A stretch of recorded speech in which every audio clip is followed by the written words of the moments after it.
Hello ನಮಸ್ತೆ ಪ್ರೀತಿಯ ವೀಕ್ಷಕರೇ, ನಾನು ನಿಮ್ಮ ಡೆಡ್ಲಿ ರವಿ ಶ್ರೀವತ್ಸ. ಡೆಡ್ಲಿ ಟುಡೆಯ ಈ ಒಂದು ಗ್ಯಾಂಗ್ಸ್ ಆಫ್ ಯು ಕೆಯ ಹೊಸ ಒಂದು ಕಾರ್ಯಕ್ರಮಕ್ಕೆ ನಾನು ನಿಮ್ಮೆಲ್ಲರನ್ನು ತುಂಬ ಹೃದಯದಿಂದ ಸ್ವಾಗತಿಸ್ತಾ ಇದ್ದೇನೆ.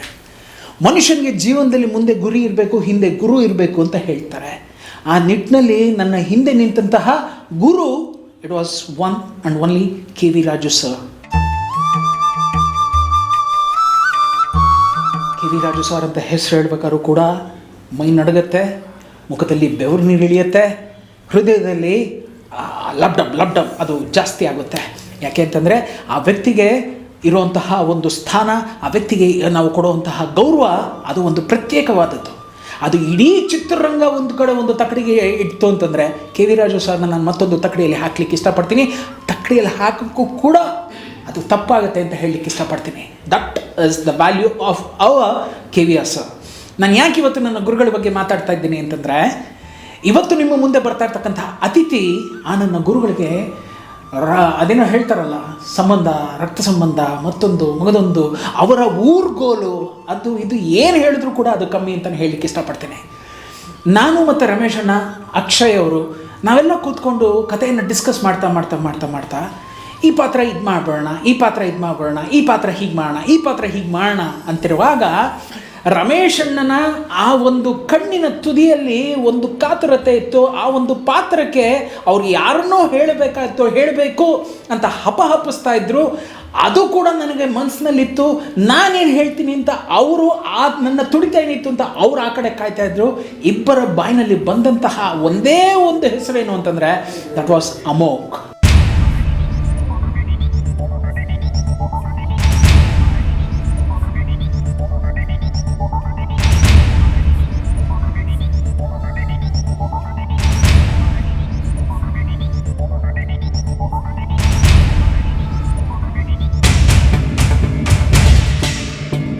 ಈ ಅಮೋಘ್ ಯಾರು ಅಂತಂದರೆ ನನ್ನ ಗುರುಗಳ ಮಗ. ನಾವಿಬ್ಬರು ಅಟ್ ಎ ಟೈಮ್ ಅಂದರೆ ಒಂದು ಹೆಜ್ಜೆ ಎಲ್ಲದರಲ್ಲೂ ನಾನೇ ಆತ್ರ ಬೀಳೋದು, ಎಲ್ಲದರಲ್ಲೂ ಆತ್ರ ಬೀಳ್ತೀನಿ. ಅದಕ್ಕೆ ತಥಾಸ್ತು ಅಂತ ಹೇಳೋದು ಯಾರು ಅಂತಂದರೆ ರಮೇಶ್ ಅಣ್ಣ. ಎಲ್ಲೋ ಒಂದು ಕಡೆ ಅಣ್ಣ ಇದು ಹೋಗ್ಬಿಡೋಣ ಮನಸ್ಸಿನಲ್ಲಿತ್ತುಮ್ಮ ಅಂತಂದ್ರೆ ಅಷ್ಟೇ, ಮನಸ್ಸಿನಲ್ಲಿತ್ತುಮ್ಮ, ವಿ ವಿಲ್ ಕಾಲ್ ಹಿಮ್ ಅಂತಂದರು. And that was the day we called Amogh. ಈ ಹುಡುಗ ಬರ್ತಾನೆ. ಈ ಹುಡುಗ ಆ್ಯಕ್ಚುಲಾಗಿ NSDನಲ್ಲಿ ತನ್ನ ಒಂದು ತರಬೇತಿಯನ್ನು ಹೊಂದ್ಕೊಂಡಿರ್ತಾನೆ. ತುಂಬಾ ಚೂಟಿಯಾದಂಥ ಹುಡುಗ. ಹೀಗಿರುವಾಗ ಈ ಹುಡುಗನ ನೋಡಬೇಕು ಅಂತ ಹೇಳಿ ನಾನು, ಅಣ್ಣ, ಅಕ್ಷಯ್ ಸರ್, ವಿಜಯ್ ಸರ್ ನಾವೆಲ್ಲ ಏನು ಮಾಡ್ತೀವಿ ಅಂತಂದರೆ ಅಮೋಘನ ಆಕಾಶ್ ಆಡಿಯೋಗೆ ಬರ್ಮಾಡ್ಕೋತೀವಿ. ಅವ್ನು ಬರ್ತಾನೆ, ಕೂತ್ಕೋತಾನೆ, ಅವನ್ನ ನೋಡ್ತೀವಿ. ಎಲ್ಲ ಅದೇನೋ ರಮೇಶ್ ಅಣ್ಣನ ಮುಖದಲ್ಲಿ ಯಾವಾಗಲೂ ಏನು ಅಂತಂದರೆ ಕಣ್ಣು ನಗತ್ತೆ first. That is the thing I have observed. ಆ ಕಣ್ಣು ಒಂದು ಸಣ್ಣ ನಗುವನ್ನು ಬೀರಿದ ನಂತರವೇ ತುಟಿ ಓಪನ್ ಆಗುತ್ತೆ ರಮೇಶ್ ಅಣ್ಣದ. ಅದೊಂದು ಸ್ಪೆಷಾಲಿಟಿ ಅದು. ಟಕ್ಕಂತ ಅದೊಂದು ಇದಾಯಿತು. ಸರಿ, ನಾನು ನೋಡಿದ್ವಿ, ಅಕ್ಷಯ್ ನೋಡಿದ್ರು, ಎಲ್ಲ ಆಯಿತು. ಆಗಿದ ತಕ್ಷಣ ಸರಿ ಕಂದ, we will catch up, I will call you. ಅದು ನಮ್ಮ ರಮೇಶ್ ಅಣ್ಣದೆಲ್ಲ ಕೆ ವಿ ಆರ್ ಸರ್ ಅದೊಂದು ಸ್ಟೈಲ್ ಇದೆ. ಅದು ಐ ವಿಲ್ ಕಾಲ್ ಯು ಅಂತಂದರೆ ಎಲ್ರಿಗೂ ಎಲ್ಲ ಆಯಿತು. ಈ ಹುಡುಗ ಹೊರಟ್ಬಿಟ್ಟ. ಆಗಿದ ತಕ್ಷಣ ಏನಣ್ಣ 3 ಜನ ಎಲ್ಲರೂ ರಮೇಶ್ ಅಣ್ಣನ ಅಣ್ಣ ಅಂತಲೇ ಕರೆಯೋದು. ಏನಣ್ಣ ಮಾಡೋಣ, ಅವನನ್ನು ಇಟ್ಕೊಳ್ಳೋಣ ಅಂತ ಆಯ್ತು. That was the decision. ಇದೆಲ್ಲ ಆಗಿದ ತಕ್ಷಣವೇ ನಾನು ಹೇಳಿದ್ನಲ್ಲ, ಎಲ್ಲರೂ ಕೂಡಿಸಿ ನರೇಷನ್ ಕೊಟ್ವಿ ಅಂತ ಹೇಳಿದ್ನಲ್ಲ. That day this boy his stepped into the room. ಒಳಗಡೆ ಬರ್ತಾನೆ. ಒಳಗಡೆ ಬಂದಿದ ತಕ್ಷಣ ಕಥೆಯನ್ನು ಕೇಳ್ತಾನೆ, ಎಲ್ಲವನ್ನು ಮಾಡ್ತಾನೆ. ಆ ಕಥೆಯನ್ನು ಕೇಳಿದಂತಹ ಆ ಫೀಲ್, ತದನಂತರ ಆ ಹುಡುಗ ಏನೆಲ್ಲ ಮಾಡ್ದ, ಆ ಹುಡುಗನ experience in this film gangs of U K, ಇದೆಲ್ಲ ಅವನ ಬಾಯಲ್ಲೇ ಕೇಳೋಣ ಅಂತ ಹೇಳ್ತಾ I am welcoming Amogh to this show. Welcome Amogh. Thank you so much sir. How are you? I'm fine, sir. Good. Well, Amogh, on that day, if you remember, ಬಂದ್ರಿ, ನೀವು ಕೂತ್ಕೊಂಡ್ರಿ, ಕಥೆಯನ್ನು ಕೇಳಿದ್ರಿ, ಎಲ್ಲವೂ ಆಯಿತು. ನಿಮ್ಗೆ ಯಾವ ಪಾತ್ರ ಅಂತ ನಾವೇನು ಹೇಳಿರಲಿಲ್ಲ. ಫುಲ್ ಒಂದು ಕಥೆಯನ್ನು ಕೇಳಿ ಅಂತ ಎಲ್ರಿಗೂ ಹೇಳ್ದಂಗೆ ನಿಮಗೂ ಹೇಳಿದ್ವಿ. What was your first reaction when you heard this story? Sir, ನೀವು ನನಗೆ ಅನನ್ಯ ವೆಜ್ ಅಂತ ಒಂದು ಹೋಟ್ಲಿಗೆ ಕರೆದು ಅವತ್ತು ನೀವೊಂದು ಸ್ಟೋರಿದು ಒಂದು narration with all the people ನನಗೆ ಕೊಟ್ಟಾಗ ನನಗೆ ಫಸ್ಟ್ ಅನಿಸಿದ್ದು ಕ್ಯಾರೆಕ್ಟರು ನನಗೆ ಸೂಟ್ ಆಗ್ತಾ ಇದೆ. ರುದ್ರೇಶ್ ಅಂತ ಒಂದು ಕ್ಯಾರೆಕ್ಟರ್ನ ಇದು ಮಾಡಿದ್ವಿ. ಕ್ಯಾರೆಕ್ಟರ್ ಬ್ಯಾಕ್ಗ್ರೌಂಡ್ ಅದು ಸೂಟ್ ಆಗ್ತಾ ಇದೆ. ಬಟ್ ನಾನು ಸಿಟಿಯಲ್ಲಿ ಓದ್ತಾ ಇದ್ರು, ನಾನು ಹಳ್ಳಿ ಬ್ಯಾಕ್ಗ್ರೌಂಡಿಂದ ಬರ್ತಾಯಿದ್ದೆ. ಅಲ್ಲೊಂದು ಡಿಫ್ರೆನ್ಸ್ ಬಂತು.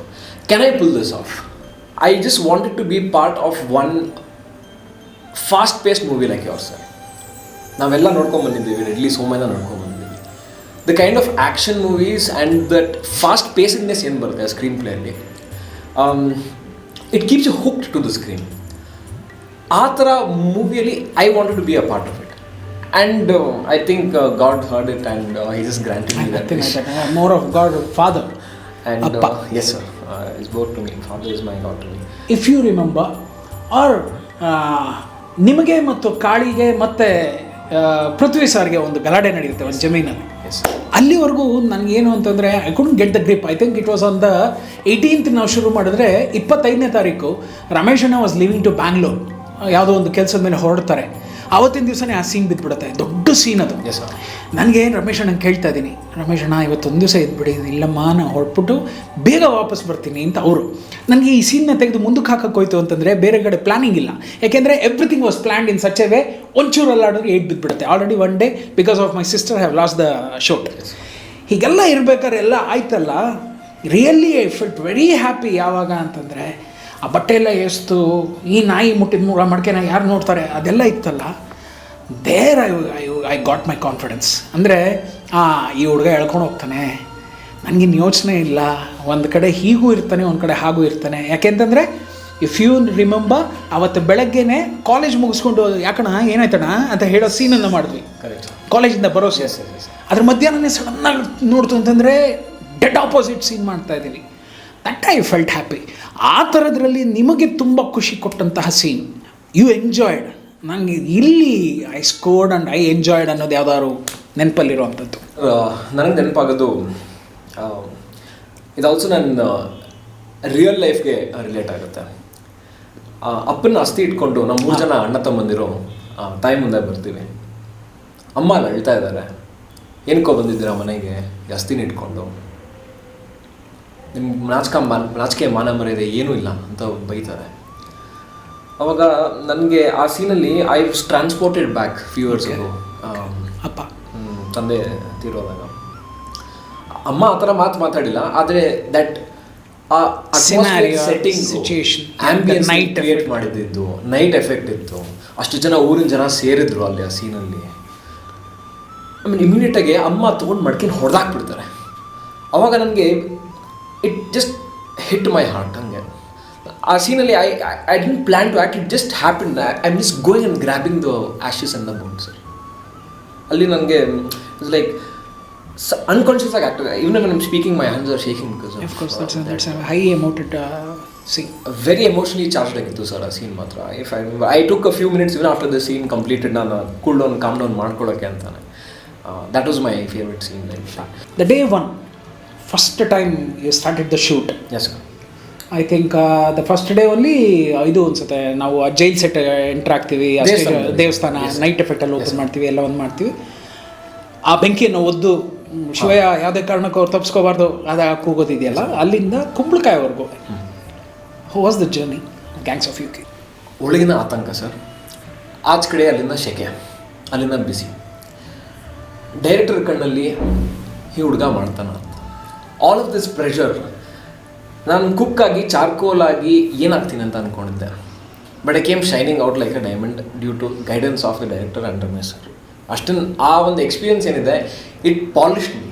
ಒಂದು ಕಡೆ ಪ್ರಶಾಂತ್ ಬೇರೆ ಥರನೇ ಹೋಗ್ತಾ ಇದ್ದಾರೆ, ಹೈ ಎಮೋಷ್ನಲಲ್ಲಿ ತುಂಬ ಸೆಟಲ್ಡಾಗಿ ಕಂಟ್ರೋಲ್ಡಾಗಿ ಹೋಗ್ತಾ ಇದ್ದಾರೆ. ಪೃಥ್ವಿ ಟಾಪ್ ಆ್ಯಂಡ್ ಬಾಟಮ್ ಏನಿಲ್ಲ, ಕಿರ್ಚಾಡ್ದ ಮನುಷ್ಯ. ಅಂದರೆ is A half boiled psycho ಥರ ಒಂದು ಕ್ಯಾರೆಕ್ಟ್ರು.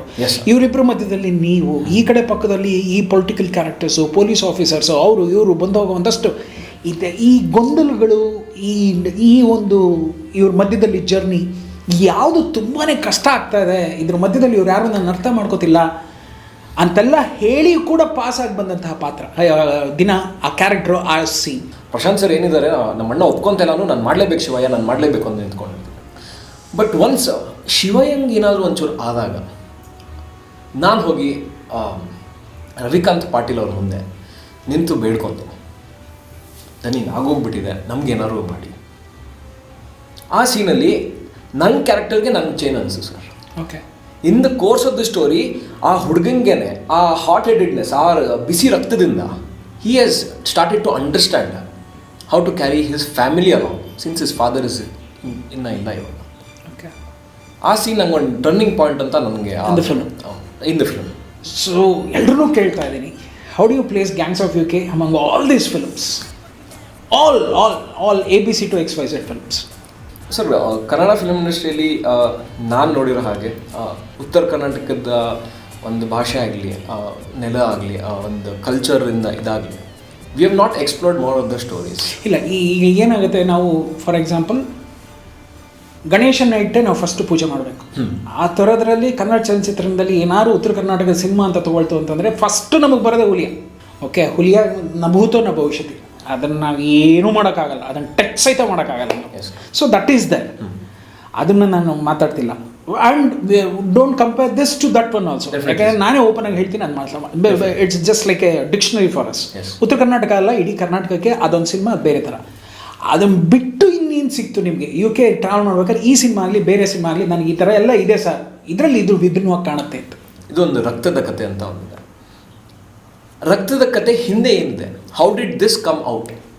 ಬರೀ ಒಂದು ಸಂಬಂಧ ಅಲ್ಲ, ಅಣ್ಣ ತಂಗಿ ಒಂದು ಸಂಬಂಧ ಅಲ್ಲ, ಅಪ್ಪ ಮಕ್ಕಳ ಸಂಬಂಧ, ಅಪ್ಪ ಮತ್ತು ಒಂದು ಮಗನಿಗೆ ಏನು ಫೀಲ್ ಆಗ್ತದೆ ಅದ್ರ ಸಂಬಂಧ, ಒಂದು ಅಮ್ಮ ಅವ್ರ ಗಂಡನ ಕಲ್ಕೊಂಡಾಗ ಏನು ಫೀಲ್ ಮಾಡ್ತಿದ್ದಾರೆ ಅದ್ರದ್ದು ಒಂದು ಸಂಬಂಧ.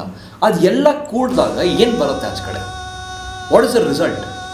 ಹಂಗನ್ಬಿಟ್ಟು ಈ ಇನ್ನೊಂದು ಪಾರ್ಟಿ ಏನಿರುತ್ತೆ, ಇನ್ನೊಂದು ಟ್ರೈಬ್ ಏನಿರುತ್ತೆ, ಇನ್ನೊಂದು ಕಲ್ಟ್ ಏನಿರುತ್ತೆ, ಅವ್ರು ಸುಮ್ಮನೆ ಇರಲ್ಲ. ಅವರಲ್ಲೂ ಅದೇ ಎಮೋಷನ್ಸ್ ಓಡ್ತಾರೆ. ನಮ್ಮ ಅಪ್ಪ ಅಮ್ಮನ ಕಳ್ಕೊಂಡಿದ್ದೀವಿ, ನಮ್ಮ ಬ್ರದರ್ನ ಕಳ್ಕೊಂಡಿದ್ದೀವಿ, ನನ್ನ ತಮ್ಮನ ಕಳ್ಕೊಂಡಿದ್ದೀವಿ. ಅದೆಲ್ಲ ಒಕ್ಕೂಡಿದಾಗ ಏನಾಗ್ತದೆ? That is the difference sir. ಇದು ಸುಮ್ಮನೆ it's not mindless chopping people off, it is about the emotions which are leading to that sir. ಎಲ್ಲೋ ಒಂದು ಕಡೆ ಈ ಕ್ಯಾರೆಕ್ಟರ್ ನೋಡಿದಾಗ ನನಗೆ ಈ ಕ್ಯಾರೆಕ್ಟರ್ ಸಿಕ್ಬಿಟ್ಟಿದ್ರೆ ಚೆನ್ನಾಗಿರೋದು ಅಂತ ಯಾವ್ದಾರು ಅನ್ನಿಸ್ತಾ ಅಮಾಂಗ್ ದಿಸ್ 45 ಕ್ಯಾರೆಕ್ಟರ್ಸ್? ಚೆನ್ನಾಗಿರೋದು ಸರ್, ಆ್ಯಕ್ಟರ್ಸ್ಗೆ ಚಾಲೆಂಜಿಂಗ್ ಅಂತ ಒಂದು ಬರುತ್ತೆ. ನಾನು ಇದು ಮಾಡದೆ ಅದು ಒಂದು ಚಾಲೆಂಜಾಗಿ ತೊಗೊಂಡು ಮಾಡಬೇಕಾಯ್ತು ಅಂತ. ಐ ಥಿಂಕ್ ಇವಾಗ ನನ್ನ ಒಂದು ಆಪೋಸಿಟ್ ಕ್ಯಾರೆಕ್ಟರ್ಲಿ ಶಿವಯ್ಯ, ನಮ್ಮ ಪ್ರಶಾಂತ್ ಸರ್ ಏನು ಮಾಡಿದ್ರು ಆ ಕ್ಯಾರೆಕ್ಟರ್ ಮಾಡಿದರೆ, it is a bit opposite to me. Calm, cool, composed, ಇಲ್ಲ ಇವಾಗ ರುದ್ರ, ಇವಾಗ ಬೇಡ, ತಡಿ ನೋಡೋಣ, ಯೋಚನೆ ಮಾಡಿ ಮಾಡೋಣ, ಏನೇನು ದುಡ್ಕೋದು ಬೇಡ. ಆ ಕ್ಯಾರೆಕ್ಟರ್ ಒಂದು ಮಾಡಿದರೆ sir, it would been very interesting, challenging and very exciting at the same time. So that's it. We have traveled a lot and we need to travel a lot still. So ಎಲ್ಲೋ ಒಂದು ಕಡೆ ಹೋಗ್ತೀವಿ. I need always your, ಅದೇನೋ ಹೇಳ್ತಾರಲ್ಲ, support for my two also, gangs of UK 2 also. ಈ ಒಂದು ನಮ್ಮ ಪ್ರಯಾಣ ಹೀಗೆ ಅಲ್ಲ, ಮಿಕ್ಕ ಎಲ್ಲ ಸಿನಿಮಾಗಳಿಗೂ ಮೀಸಲಾಗಿರಲಿ. I need all your support for all the ventures and I wish you all the best for all your future endeavours also. ಒಳ್ಳೆಯದಾಗಲಿ. ಒಂದಪ್ಪ, ನಾವೆಲ್ಲ ಅಪ್ಪನ ನೋಡಿರೋದೇನು ಅಂತಂದರೆ, we just as you tell, He is God for you, not only for you, He is God for us also. So ದೇವರು ಅಂತ, ಆ ದೇವರ ಹೆಸರನ್ನ ಎಷ್ಟಾಗುತ್ತೋ ಅಷ್ಟು ನಾವು ಉಳಿಸು ಅಂತ ಕೇಳ್ಕೊತಾ, ಥ್ಯಾಂಕ್ಸ್ ಅಗೈನ್. ಎಷ್ಟು ಹೇಳಿದ್ರು ಕಮ್ಮಿನೇ ಕಣ ಥ್ಯಾಂಕ್ಸ್ ಅನ್ನೋದು. So thank you sir, thank you for nothing. Thank you Ammu. That's it. ಈ ಒಂದು ಪ್ರೀತಿ, ನಮ್ಮ ಅಣ್ಣನ ಮಗನ ಈ ಒಂದು ಬಾಂಧವ್ಯದಲ್ಲಿ ಈ ಒಂದು ಪಾತ್ರ, ಒಂದು ರುದ್ರೇಶ ಅನ್ನೋ ಒಂದು ಪಾತ್ರ ಇದೆಯಲ್ಲ, ಅದು ತುಂಬಾ ಚೆಂದಾಗಿ ಮೂಡಿ ಬಂದಿದೆ. ತುಂಬಾ ವಿಭಿನ್ನವಾದಂಥ ಒಂದು ಪಾತ್ರ, ಬೇರೆ ರೀತಿಯೇ ಕಾಣುತ್ತೆ ನಿಮಗೆ ಸ್ಕ್ರೀನ್ ಮೇಲೆ ಅಂತ ಹೇಳ್ತಾ, ನಾಳೆ ಇದೇ ಜಾಗದಲ್ಲಿ ಮತ್ತೊಬ್ಬ ಅತಿಥಿ ಜೊತೆ ಬಂದು ನಾನು ನಿಮ್ಮನ್ನು ಭೇಟಿ ಮಾಡ್ತೀನಿ ಅಂತ ಹೇಳ್ತಾ, ಹರಿಸಿ, ಹಾರೈಸಿ, ಪ್ರೋತ್ಸಾಹಿಸಿ, ಗುಡ್ ಬೈ.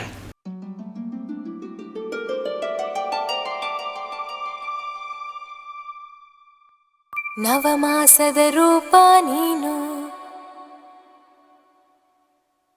ಈ ಹೃದಯದಿ ಮಿಡಿತ ನೀನು, ಈ ಧರೆಯ ಬೆಳಕ ನೀನಾಗು ದೀಪವೇ,